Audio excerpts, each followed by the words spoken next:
American life is all about freedom. The Pilgrims settled on this land hundreds of years ago, to enjoy freedom, and to escape an oppressive government in Europe. Living in America means we can do what we want, whenever we want to, without worrying about others interfering with us. As long as we don't infringe on the rights of others, we are free to act as we wish. One way Americans and others around the world enjoy freedom, is by eating meat, especially beef. Cows and other animals are raised on farms, with the express purpose of being sent to slaughterhouses.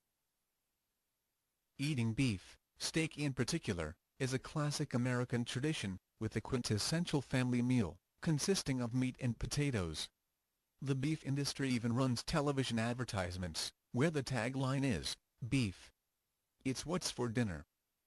There are various grades of beef, based on the type of cow, how it is raised, and how it is fed. Simply eating meat is not enough, for people are more than willing to shell out extra money to feast themselves on high-quality beef, such as Kobe and Wagyu. In principle, having the independence to act as we wish, is not a bad thing. It is the natural yearning of the human spirit, to be free. However, with freedom, comes responsibility. If we maintain our bodies through unnecessary violence, then the laws of karma dictate that we will be forced to suffer in the future. God has given us an abundance of food grains for our sustenance. Cows play their part as well, by freely providing us milk. In the Vedic tradition, cows are to be respected. Many people mistakenly believe that Hindus worship cows as gods, but that is not the case. Cows are respected and treated on the same level as one's own mother, since they provide us milk. Our mothers nourish us as infants, with milk from their breasts, and in the same way, one's body can be nourished, simply from the milk of a cow. According to the Vedas, there are 7 mothers: the birth mother, the guru's wife, the wife of a Brahmin, the wife of a king, a nurse, the earth, and a cow. Now we would not ever think of killing our own mother, so why should we kill cows? Cows are killed so that people can satisfy the desires of the tongue. As the famous proverb says, "As you sow, so shall you reap." One committing unnecessary violence simply to satisfy the taste buds, will naturally be forced to suffer the same fate, in the future. This is only fair.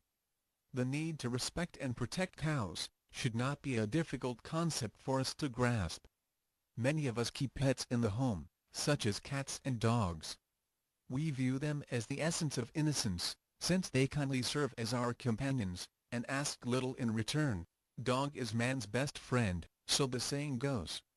People love their pets so much, that they often treat them better than they do their friends and family.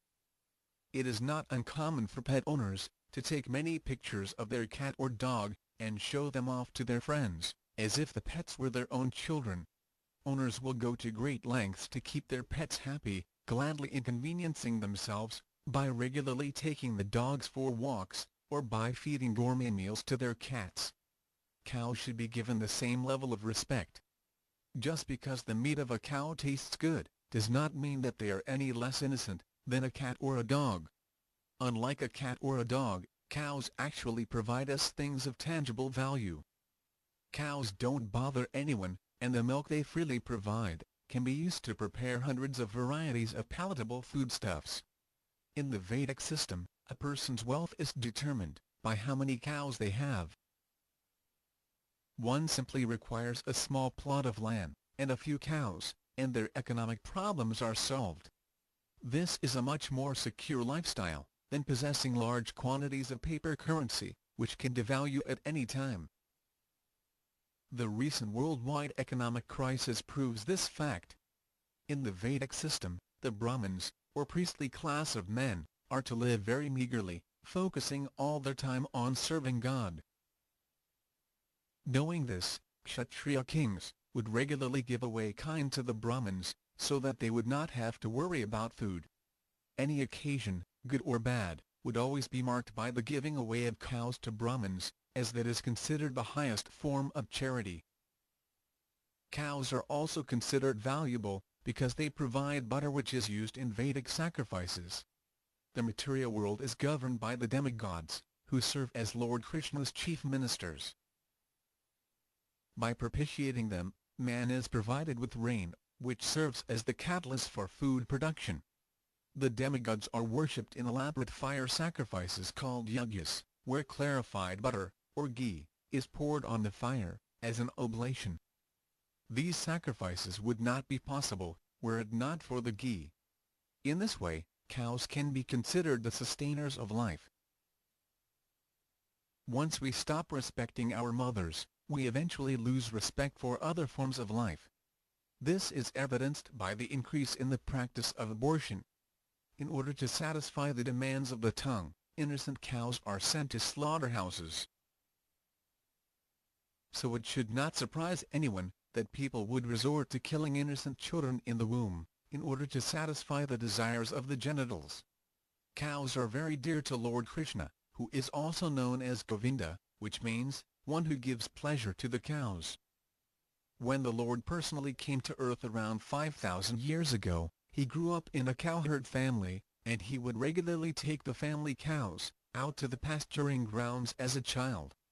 One will often see the Lord depicted in pictures, standing next to cows. Thus, by respecting cows, we are following God's example.